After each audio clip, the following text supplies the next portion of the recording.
नमस्कार मित्रों, मैं सम्मिलित हूँ श्रीकांत तेलंग लखनऊ से।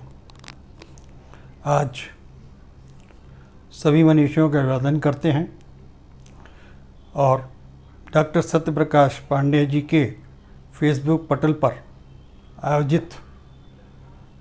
आयोजन अपनी बात डॉक्टर सत्यप्रकाश के साथ के लिए शिक्षक दिवस पर 1/9/2021 से 5/9/2021 तक पर शिक्षा नीति के विषय भारत में उच्च शिक्षा की स्थिति और ज़मीनी हकीकत पर चर्चा रखी गई है।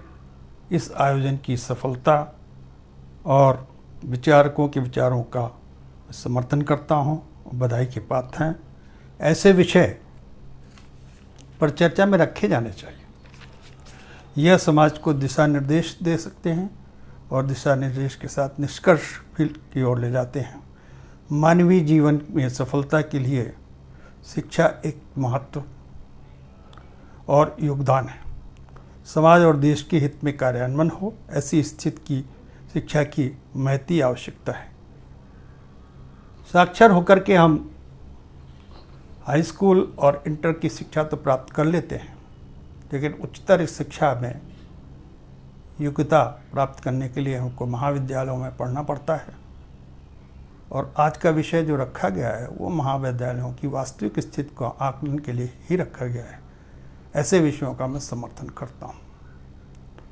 हम सब भी अपने जीवन में विद्यार्थी और शिक्षार्थी रहे हैं और भारत की शिक्षा नीति जो अब नई शिक्षा नीति भारत सरकार ने लागू की है 2020 में, उसका भी समर्थन करते हैं।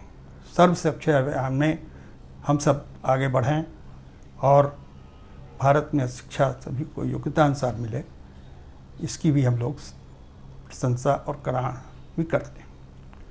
आज का महाविद्यालय का जो छात्र है वो कई तबकों का भी है। उच्च शिक्षा वालों का में उच्च श्रेणी के लोगों का भी है, मध्यम श्रेणी का भी है और अल्प गरीब लोगों का भी है। तो इस विषय पर परिचर्चा में मैं सम्मिलित होकर के एक अपना विषय आपके सामने रखना चाहता हूँ और उसका भी समर्थन आपके उस पर चाहूँ।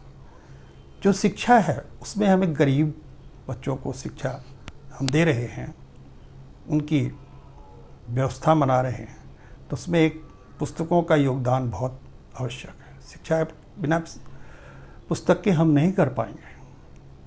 तो आज के जो हमारे विद्यालय के पुस्तकालय हैं उनमें महंगी पुस्तकें उपलब्ध हैं और बाज़ार में भी महंगी पुस्तकें हर कोई खरीद नहीं सकता है।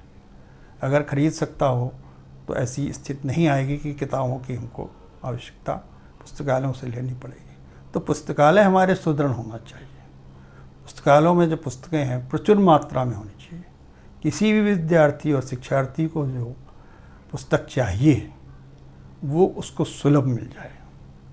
कई मात्राओं में पुस्तकें होनी चाहिए, क्योंकि विद्यालय से पुस्तकें लाइब्रेरी से जब भी मिलती हैं तो ये इस बात का अनुशासन रखा जाता है कि आप समय से पुस्तक पढ़ के वापस करें, नोट्स बनाएं और वापस करें। लेकिन पूरे वर्ष तक उस पुस्तक को अपने पास रख करके नोट बनाना उसका जब जारी रहता है, या पूरे वर्ष में वो कई बार पुस्तक ले करके नोट बनाता है, जारी करता है, तो उसको दिक्कत होती है कि पुस्तक उसके पास नहीं है। ऐसा क्यों? क्योंकि पुस्तकालयों के नियम हैं, जब आप परीक्षा में जाने लगते हैं तो पुस्तक आपसे जमा करा ली जाती है। ऐसी परिस्थितियों में एक बदलाव की स्थिति चाहिए और पुस्तकालयों को सुदृढ़ बनाया जाना चाहिए। पुस्तकें सुलभ उपलब्ध हों और प्रचुर मात्रा में सुलभ हों। ये एक विचार आज की इस पर चर्चा में मैं अपने रखना चाहता हूँ। मैं इस पर चर्चा में सम्मिलित हूँ श्रीकांत तेलंग लखनऊ से, और ये आज का मेरा विचार है कि पुस्तकालयों को भी सुदृढ़ बनाया जाए। उच्च शिक्षा में पुस्तकालयों का योगदान है, लिटरेचर का योगदान है। अब तो इलेक्ट्रॉनिक युग का समय आ गया है, लेकिन पुस्तकों का आज भी उस तरह का योगदान है और उसका समर्थन हम करते हैं। कल एक दिन की परिचर्चा में मैंने कहा था कि शिक्षा का व्यापारीकरण नहीं होना चाहिए। शिक्षा को व्यापार की तरह से नहीं देना, शिक्षा को शिक्षा की तरह देखा जाना चाहिए। और नारी शिक्षा का भी मैं प्रचार किया था। भारत में नारी शिक्षा का प्रचार होना चाहिए। ये हमारी चंद लाइनें भी हैं, इसमें हमने एक कविता लिखी थी, उसको मैं कभी प्रस्तुत करूँगा। भारत में नारी शिक्षा का प्रचार होना चाहिए, उनको शिक्षा मिलनी चाहिए।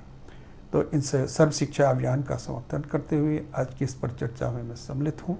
सभी मनीषियों का अभिवादन करते हैं। श्रीकांत तेलंग में लखनऊ से सम्मिलित हूँ आपके सामने, और अपने विचार मैंने आज रखे हैं। धन्यवाद, नमस्कार।